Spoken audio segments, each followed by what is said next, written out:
Hey everybody, it's Clave Thistle and Verse here, and today I'm going to be doing a wrap up of what I read in October, which is like 8 months ago at this point. So yeah, a little overdue. Um I'm gonna be doing like pretty much all wrap ups from now on, like until I get caught up with whatever month I'm in are gonna be live. Just because I really have not been reading a whole lot in the past 8 months, but just like for ease of me making the videos and getting them out live, it's just gonna be easier for me to do it. Um, so yeah. Hope people are doing well. I'm kind of just gonna dive into it and say hi to people as they show up. But I was kind of sick last week, so it's just like spending a lot of time in my room, feeling cruddy, and so it's nice that like this week I've been able to like get out and do stuff. Didn't have to isolate or anything like that. Um, But yeah, in terms of what I read in October, October was Black as of Epithon, um, which I didn't really do any reading for. Like I think the group book for that one was Forgotten Girl, and I set up the prompts so that if you read Forgotten Girl, you could just do all the prompts. But India Hill Brown was a middle grade ghost story. Uh, Read that, enjoyed it. We all discussed it. So I don't really feel like I need to rehash that here. Um, I do have a reflection coming up on like how I felt about this round of Black as a Featherthon and like where I see it going in the future because we are starting planning for this year's version, and that was filmed like right after November. It's actually like kind of funny to watch it because you could just tell I was like dog tired. I was like I was just so checked out, energy wise. So like I kind of wish I had sat on it a little bit more so I could have had a better energy while I was like filming it, but also like it is what it is at this point. Like I'm not going back and refilming it. I'm just gonna edit it and like get the best product out there and just call it a day. Um, but in terms of what I read in October, really only read 3 books. There was or finished, I guess, 3 books. There's The Owls Will Come and Take Us Away by Ronald L. Smith. I'm not gonna be showing covers, I don't have my phone with me. Um, but that was like a middle grade horror about this young boy, he's like middle school age. He's kinda weird, he like writes fan fiction and stuff and like doesn't have a lot of friends. It's like kinda like self-inserty fan fiction. Um, and he's like convinced that there are aliens. He lives on a military base and he's like convinced that there's like aliens outside the base. And when it first starts, you're like not sure if like this is like an accepted fact or not, if this is just like this kid kind of making stuff up. But basically the story is about he thinks he was abducted by aliens and him trying to like convince people that these aliens are out there and it's real and like they keep kinda, like, visiting him and, like, scaring him, and it's about, like, his experiences trying to, like, get people to understand that there are aliens in our midst, and also, like, drama in his home life and, like, his first crush and stuff like that. This was, like I had read one other book by Ronald L. Smith, Hoodoo, which I really liked the concepts and stuff, but I thought the execution was kinda off, especially with how the main character talked. Like, the main character is always, like, explaining stuff, in a way that didn't really even feel natural for how the character spoke in the rest of the book, and I think that just might be how Smith writes, characters because the main character for this book kinda did that too. This one, it wasn't as frequent, so it didn't annoy me as much, and, like, also, a lot of the things he was explaining was, like, stuff about life on an army base, which I don't know anything about, so it was helpful to have that going on. Um, but, yeah, I don't think I'll be reading any more by Ronald L. Smith because this was kind of, like, not a great reading experience for me, like, this was, like, a very like, I got through it, but I was, like, energized by how much everything annoyed me and frustrated me. Um So, in terms of what didn't work for me, I just honestly just like nothing really worked for me if I'm being yeah. It sounds bad, but like I gave it like 3 stars cuz like writing wise there's nothing wrong with it. Like, Ronald Smith can put together a sentence and like describe stuff and it's like nothing was taking me out of it writing wise, but just like conceptually and thematically it just so many things about the story bothered me. It's also just, like, kind of weird to explain, like, to compare it to anything else I've read. Like, the closest thing I could think of, like, if I had to come up with, like, a quick comp would be Watchmen for middle schoolers, like, watch the Watchmen comic book by, Alan Moore. Um, just in terms of, like, Um, I mean, the main character for Watchmen, Rorschach, is like obviously like a bajillion times more unsavory than any middle schooler is ever going to be. Um, but just kind of like say we like watch the character, or you're kind of like concerned by their worldview and like what they're getting up to. Um, the character for this one wasn't like unsavory in the same way that the guy from Watchmen was. It's just like kind of like that feeling of unease. Um, the character in this book is, like, pretty he's just a little cringy, honestly, like, he's nowhere near as bad as Rorschach from Watchmen, which it's been a while since I read, but if I remember correctly, Rorschach from Watchmen is, like, a pretty, like, horrible human being. Um, but just kind of, like, having this kind of, weird protagonist that, like, I don't know if people are really gonna I don't think it makes any sense to talk about is he relatable or not, like, I just did not gel with this protagonist. Like, there are things about him that were, like, believable and stuff, but, like, he wasn't necessarily, like, a character I was, like, raring to spend time in his head. Um, and, like, thematically, it felt like this was kinda similar to Watchmen. So that's, like, the closest comp I could come up with. And I think if you read Watchmen, you know it's, like, a really weird comp, and it's just, like, this book is, like I don't know if I really it's just trying to do a lot, and I don't know how well it did any of the things it was trying to do. Um, so in terms of like things that was like irking me, I really didn't like the family dynamics in this book. The protagonist is mixed. His mom is black, his dad is white. And there's like a lot of discussion. There's not even really a lot of discussions of race. There is sort of like this main central messaging around, racism being bad and like race shouldn't matter and we're all one race, the human race, blah blah blah. Um, but like I just thought that the central theme was just like kind of shallow to the point of being meaningless. Like I wasn't really even sure like, why it was brought up. Like it seemed like this was like basic, like even like more basic than like for middle schoolers. Um and I just thought how they handled some of the stuff was weird. Like I thought like the kid has a classmate that like calls him like a mutt or a half breed or something, and like he's like, "Oh, she said she apologized. She just heard that on TV." And I was like, "What TV shows is this middle school watching where they call people mutts and half breeds?" Like this seems like a much deeper issue than like this kid just like passively turned on some movie from the 80s. And no one like explained to her that like it's rude to talk like that. Um, but that's just kind of like skirted by. Um, and like just how this character like understands and navigates race was just like it felt very like incons it didn't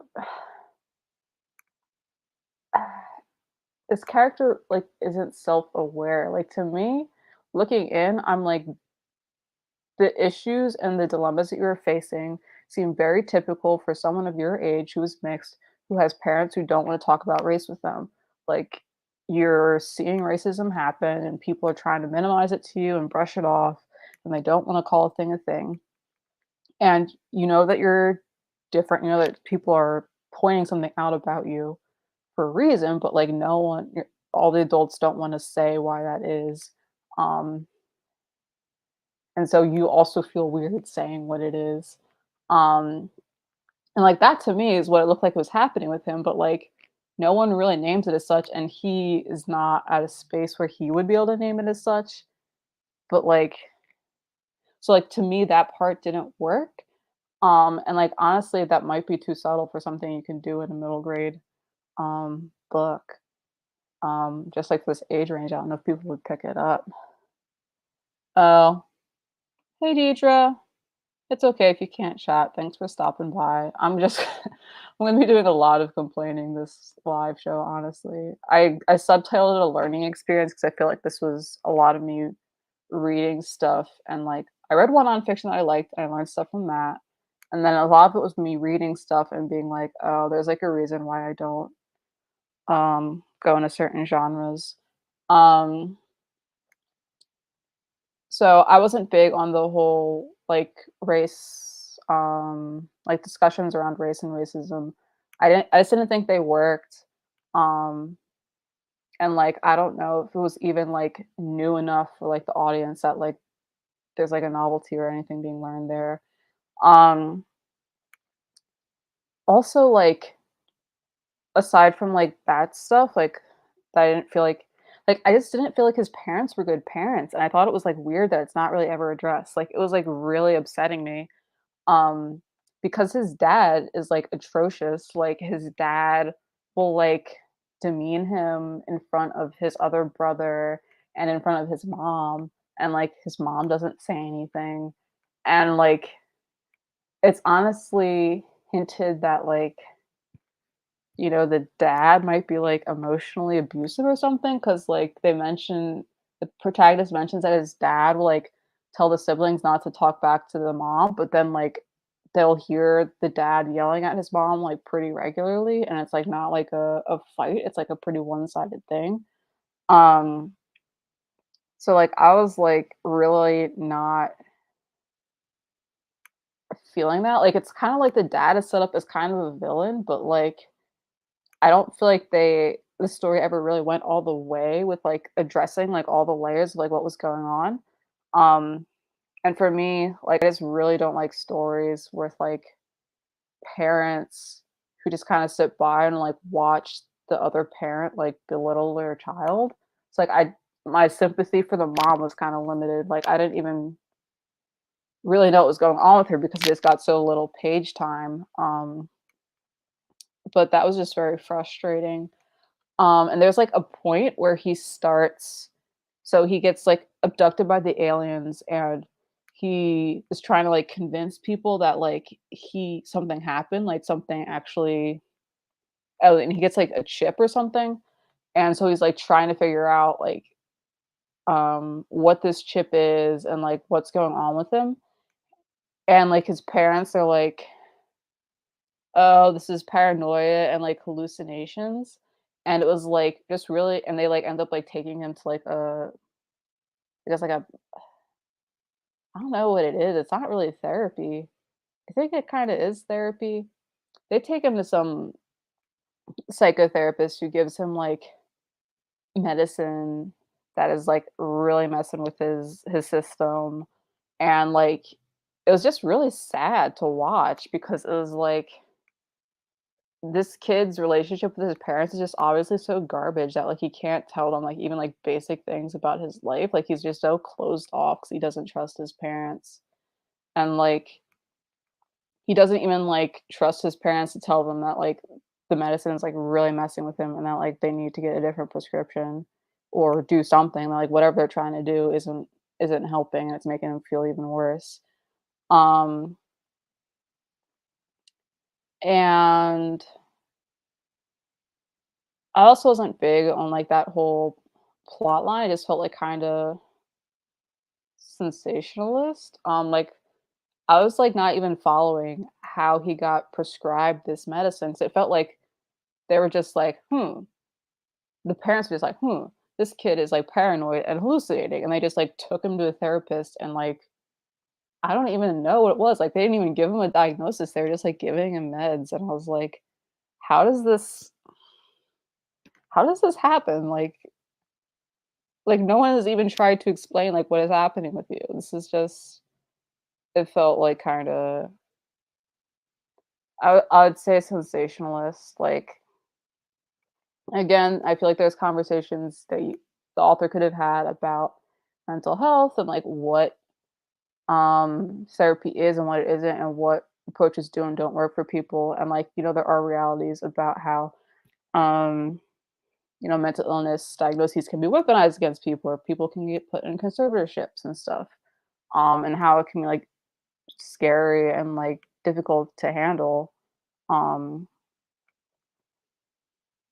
like if you're not in control of your treatment and stuff but like that just kind of wasn't going to happen so I was just like annoyed with the protagonist because I didn't like him, and I was just bored and frustrated because I didn't like his parents or really anyone in this book.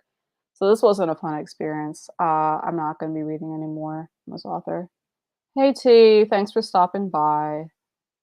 Um, Next book was Acacia by David Anthony Durham. I read this because it had been on my to read list because this is like a chunky like epic fantasy. Um, and I don't read those normally, but I was like, let me do this one. Um, and at the time, this was before I had interviewed Brent Lambert, and this is a book that was like he's cited as like a very big influence to him, so I wanted to read it before I interviewed him. Um, this book is long. Like I don't have it because I got it from the library, but it took me so long to read. Like I think I had to take it out from the library like 2 times to get through it. Real chunky book, over 500 pages, very small font, the works. Um, and like it was good for what it was. And I think it was a useful like frame of reference for me to like know like, oh, people who like these like doorstopper fantasies, what's going on there. But like I'm not finishing the series and like it wasn't a type of book that I enjoyed. Um So this is a book about this kingdom that's kind of falling into chaos. Like, it's the stability, the way the kingdom's set up is kind of weird because like the king doesn't really have very much power. Like, pretty much all the military and stuff is controlled by this like outside, like merchant group who kind of pretty much runs the world, but they're not really like tied to any one country. And they kind of have connections with like this other group of people that like no one has contact with who have like weird superhuman abilities and like that basically allows them to run everything. Oh, and basically as part of like the truce with this like outside group of people who are never seen and like super powerful is that they ship out like hundreds of kids or something a year and those kids are just never seen or heard from again. Um And as this empire is being built, obviously there were, kingdoms subjugated and torn asunder, and some of them are like, now's our time to rise up. Now's our time to take back the kingdom. And one group basically knocks the king off the throne, kills him. But the king has like, I think 3 or 4 kids, and the book is about like the kids who are like now kind of like in exile and in hiding after their dad's been killed, and like how they're all trying to survive and like what their plan is for the kingdom. Um, I think that it was interesting reading this like right next to Grace of Kings by Ken Liu for the Dandelion Dynasty read along that Tammy Tries to Read hosted, as well as Sufficiently Advanced Lena, because I think that Grace of Kings is very similar to this and that it's also like very long, kind of slow paced, not something that I would normally really try to read, but I was like I adored Grace of Kings, and I think and I th basically why Acacia doesn't really work for me is that it's like a political fantasy, basically. It's kind of about all these different groups vying for the throne and like they're everyone's plans for power and like I just find those books like so pessimistic about like what people want and what they can accomplish and like it's interesting in like a distant way. Like I'm not really rooting for any one person to like get the throne, you know, because like the people who are capable don't care about anyone besides themselves, and the people who do care about people besides themselves are incredibly ineffectual and not great leaders. Um, so it's like interesting and like watching like the drama type of way, but like I don't have that thing that like draws me to like want to finish the book or like stick out the series. And like I think Grace of Kings is also like kind of pessimistic about what power does to people who seek it. But also Grace of Kings was like funny and Grace of Kings had like at least like one like super charismatic character who I could like latch on to and who I was like really invested in. Uh Acacia has like I think all the characters are kind of like, you know, they feel like real people. They're like fleshed out. They have strengths and weaknesses and whatnot, but like I wasn't really like attached to any single one of them. Again, everything felt like kind of distant because I was like, what's the, you know, what's the end goal of any one person winning? Um, hey Vina, thanks for stopping by. Um, so yeah. Um, in terms of characters, I thought that the one character Hainish was interesting. He's like one of the people from the subjugated kingdoms who actually takes over um this empire. And it's just really interesting watching how his like character arc parallels the guy who he's been like railing against for years and like deposed. Um there's a way that like Haydish takes power and he like thinks that he's going to set things right for his people and then he finds out how power actually works in this kingdom and realizes that like the things he can do are kind of limited and like he might not be able to do any of the good that he thought. um I think that, like, of the kids, my favorite character was Corinne. She is, like, this princess who no one really thinks much of her, and, like, she's not really even, like, vying for the throne. Like, when things go down, her first thought is like, "Okay, where's that handsome guy I met at a banquet however many months ago? Maybe I can marry him and, like, leave the country and everything will be okay." Um, and all of her other siblings are able to, like, flee the kingdom, but she ends up getting like trapped by like someone who betrays um her dad. And so she gets stuck and held hostage in the capital by Hainish and other people who've taken over. And it's just like very interesting to watch how that experience shapes her view on power and like what her goals are and like how she operates. Um there's sort of like this love thing that develops between her and Hainish, and like I didn't think it was ever gonna last, honestly. It's very tenuous because the reason why Hainish wants all the kids is that he can do some like blood sacrifice thing to like free these like ancestral ghosts from his land who are trapped in torment. Um, but then he sort of starts to develop feelings for Corinne, but like also like he's still getting like these directives from the dead ancestors who want him to sacrifice Corinne. Um, and so their relationship was always tenuous. Also, Hamish was like not nice to Corinne for a very long time. He was pretty crappy to her for a very long time. So their relationship was always tenuous, but like so like I was never really like rooting for anyone either way because I was like I wouldn't trust this man Hamish either. Um, but it was like the most interesting part of the story to me. That was like the part that stood out the most. Then there was this like weird group of like cannibals called the Numrek, um, which was just like odd to see. Um, I I don't know if this type of thing has fallen out of favor in fantasy, but like because I know it was a thing for a while where it's like the evil race of people who they're just evil for no reason. They're just disgusting, horrible people. Who knows why? No one talks to them, no one asks them. They don't get a whole lot of backstory. Um, and I don't know if that's going to be complicated with the Numrek later, because like I said, I'm not finishing the series. Um, but like I don't know. I know there's some people who like have like I guess ideological reasons why they don't like it. Like, oh, like this thing in fiction is gonna have this effect in real life.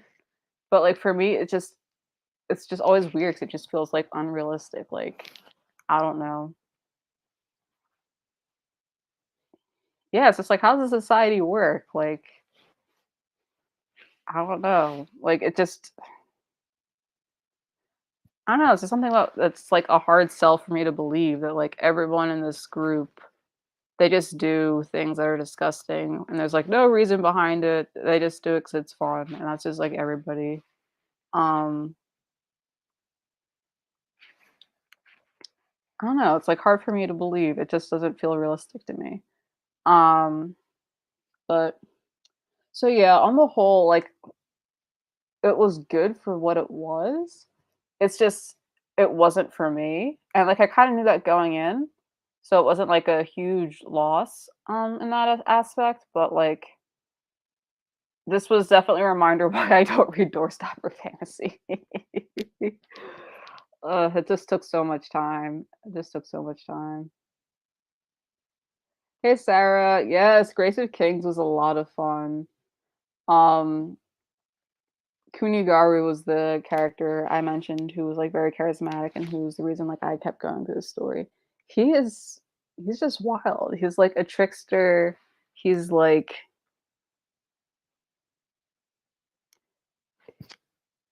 he's also just like doesn't I wouldn't say he doesn't care about things, but he's just like I just want to have fun and do interesting stuff. And like if good things come out of it, great.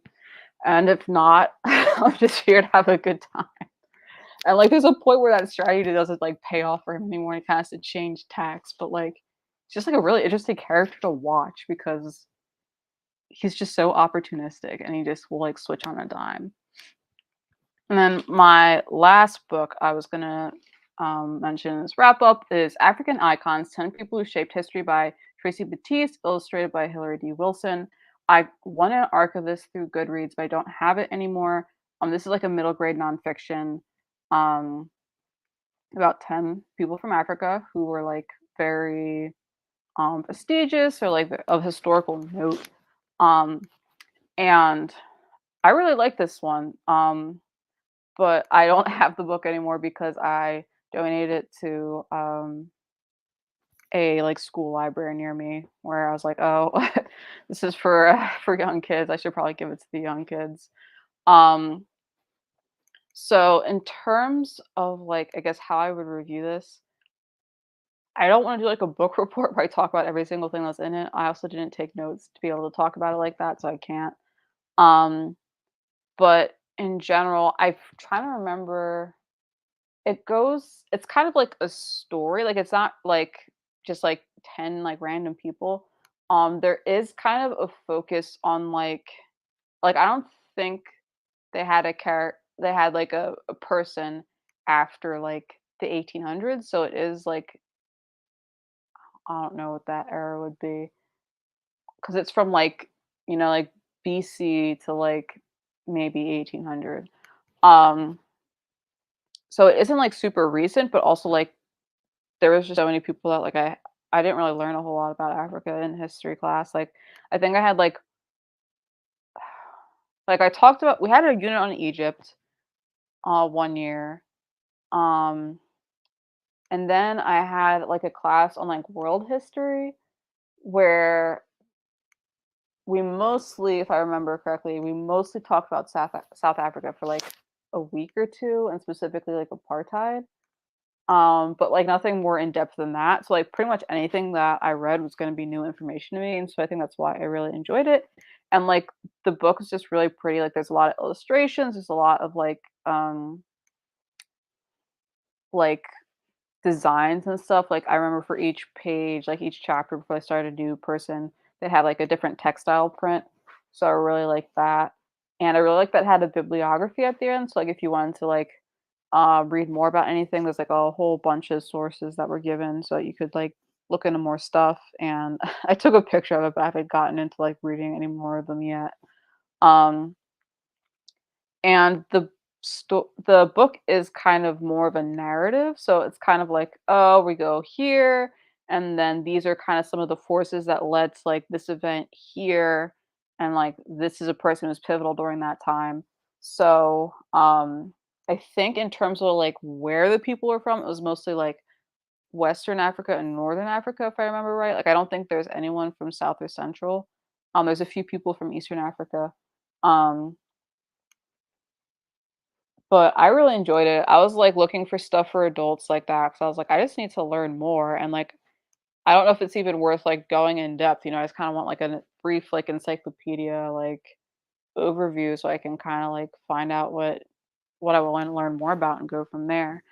Um, but in terms of, um, like, favorite entries in this book, one was Imhotep, who was, like I thought he was like an advisor to one of the pharaohs in Egypt, and he just did like everything. It was wild. He was like a doctor and like an architect and like an engineer and like just like so just doing everything. Um and it's like, I would hate to be a kid in the time of Imhotep. I could just imagine like your parents being like, "Look at him. He's doing all these things." Like I think the only thing he like didn't do was be a lawyer. Like all these prestigious jobs. Um I'm sure it was, like, wonderful to be a child and be like, "Why can't you be like Imhotep?" Or, like, have him as, like, a role model. Um, and then another person who I really thought was interesting was I haven't heard her name said out loud. It was Ama Amanuranos, who was, like, this warrior queen. I can't remember what country she was from. Let me look that up really quick. Ama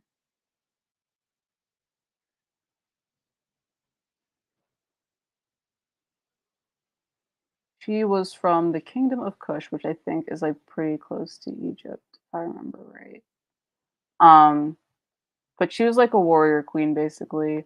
Um, and the book kinda talked about a few of, like, the campaigns she led and stuff like that. Like, I think her kingdom ended up being conquered while she was, like, queen, but she still held some authority, and she was, like, kind of petty about it. Like, there was some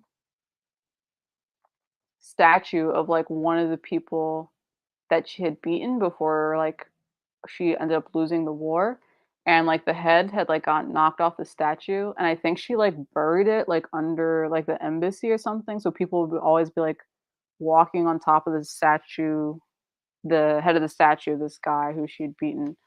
Um, and the last person I thought was interesting was, Tin Hanan. I think she was, like, a Amazigh matriarch, so somewhere in Northern Africa.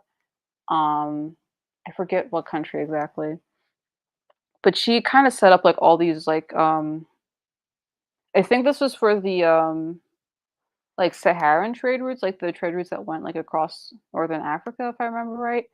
Um, like, there are issues with, like, not being able to cross the desert and stuff and, like, having she was setting up supply trains, and she set up, like, all these, like, spots to, like, supply merchants and stuff, and it talked about, like, how she basically, like, amassed all this, like, wealth and influence, um 'cause of her trading savvy, and I just thought that was cool. So, yeah, that was one where I was like, "Oh, this was, like, a good book. I should probably make sure that the target audience is able to read it." So I donated it, to a school with middle schoolers. Um, but yeah, that's everything I read in October. Um, okay. Kush is modern Sudan, Sarah says. Thanks for that. But yeah, that's all the reading I did in October. I'll stick around for like 5 more minutes to talk to people about what they're reading and how things are going for them. But after that, I'm gonna turn in. How's reading going for people now? Like, I've been looking at my reading journal and, reading just isn't really happening. Like, I read maybe 2 books a month, if that. Um, like, I'm looking at my schedule of wrap-ups and, like, I think I lumped together December and February because like, I read, like, maybe a book a month in each of those months. Um, so, like, reading just I've been going in and out with reading, so I'm wondering how people are doing or if they've read anything interesting recently.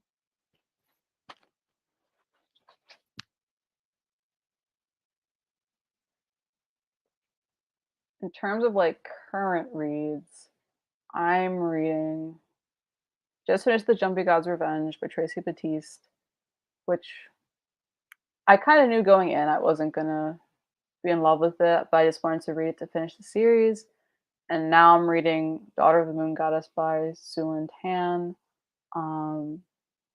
It's like an adult fantasy, based in Chinese, folklore, and that one's good so far. I'm, like, a third of the way in. I'm, like, surprised at how fast I'm reading it because it is, like I just haven't read an adult novel in a while, especially, like, not, like, cover to cover. Like, I picked up a lot of stuff and put it down.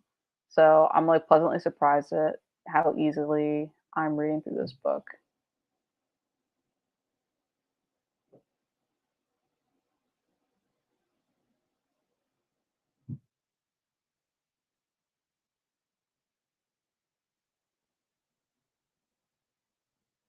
Oh, nice. I read The Black Cloud's Drums. I really liked that one. I read it, like it's been years, and I feel like I should reread it at some point. 'Cause it was a lot of fun. It's a lot of, like, espionage and action. That one was a alternate history set in Louisiana, where some of the if I remember correctly, some of the southern states had seceded. Um, it was, like, around that time. Either some states had been successful in seceding, or it was kind of like the Revolutionary Wars sorry, the Civil War is still going on. Um, and so, like, Louisiana has, like, a very, like, pivotal role, so it's kinda neutral, and it's about, like, all this spying that's going on, and, like, there's, like the Haitian Revolution has just happened, and, like, Haiti's trying to stay independent, and so there's, like, rumors that they have, like, this mysterious weapon called the Black God's Drums that's just gonna, like that can just, like, raise countries and, like, all these spies trying to get it. Um, so I remember enjoying that a lot, but it's been a while since I read it. Um, I wanna revisit it at some point. Hey Bree, thanks for popping in. He said just finished Vagabonds by Alakosa Osunde. I haven't heard of that one. I'm gonna look it up.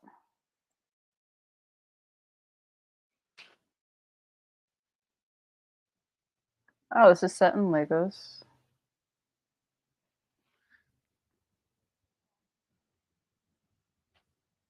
I like the cover. It's very colorful. Let me see if I can share my screen so people can see it. Doo.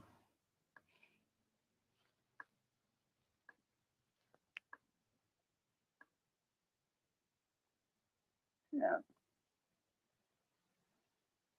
I like the colors and all the textures and stuff. It looks kind of like a collage. It's pretty. I hadn't heard of this one. Now, what does the summary say? Says, as in Nigeria, vagabonds are those whose existence is literally outlawed, the queer, the poor, the displaced, the footloose, and rogue spirits. They are those who inhabit transient spaces, who make their paths and move invisibly, who embrace apparitions, old vengeances, and alternate realities. Alakosa Sunday's brave, fiercely inventive novel traces a wild array of characters for whom life itself is a form of resistance. A driver for a debauched politician with the power to command life and death. Oh, a legendary fashion designer gives birth to a grown daughter. A lesbian couple's tender relationship sheds unexpected light on their experience with underground sex work. A wife and mother who attends a secret spiritual gathering that shifts her world. Interesting. That's really interesting. It sounds like it might have some like maybe we have some sort of fantastical element to it. Or if not, it looks like it could be really surreal. And it sounds like a lot of fun. I think I'm gonna add that to my TBR. I mean, that doesn't mean much, unfortunately, because I have a lot of books I'm trying to read, but it sounds cool. Sounds like a fun read. I hope you'll enjoy it. Sarah says, just started New Sons, original speculative fiction by people of color. I also it's another one on my TBR. I keep hearing good things about that anthology. Let me pull it up. Old Sons. If I remember right, it's the one that's edited by Nisi Shaw. Um,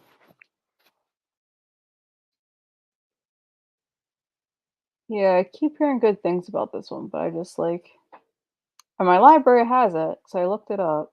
But something always happens, and I don't, I don't look into it. Um, I guess that's just how TBRs work, honestly. So where was it? I really like the cover for this one, like all the gold and like the headgear and stuff, and like the charms in the hair. I think it's really pretty. Oh, LeVar Burton wrote the introduction. That's really cool.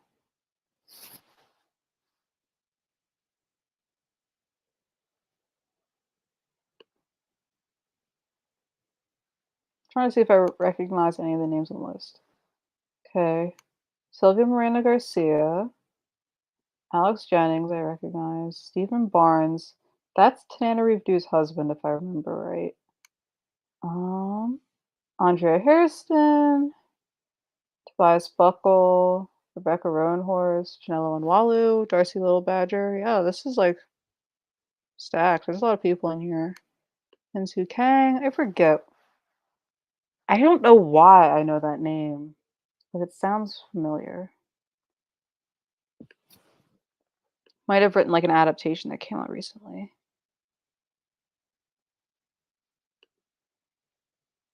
I think this is about vagabonds. T says fantastical connected short stories. It sounds really interesting. Um, wonder if my library has it. I'm gonna look into it. So it's been the 5 minutes. Thanks everybody for sticking around and hanging out and talking with me. I'm gonna turn in now, but I hope you have a good rest of your day. Hope you have a good week because I guess it's just starting 'cause it's Monday. Uh, that's kind of sad, but it is what it is, I guess. Anyway, take care and have a good one. Goodbye.